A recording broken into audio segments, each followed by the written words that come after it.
sense of humor. No? At di ba ang Pilipino, mas madaling turuan pag may sense of humor. Pag ang Pilipino, pinapagalitan, sinisigawan, pinapalo, tumatakbo pa alis eh. Pero pag yung pakansyaw ng may palambig na natututo.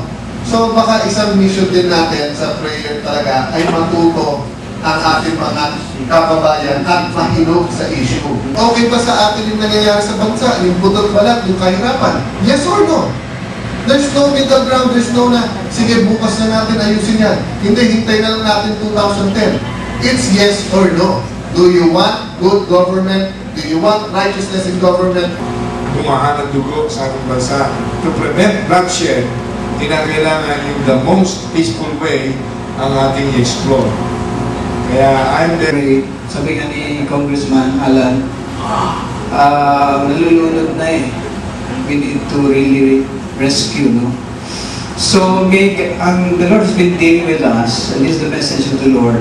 The poor, pinag-get into ni Brother Eddie. So, may programs din po tayo sa poor. Kasabay po nito, when we go around the country, we'll challenge the churches to really deal with the poor.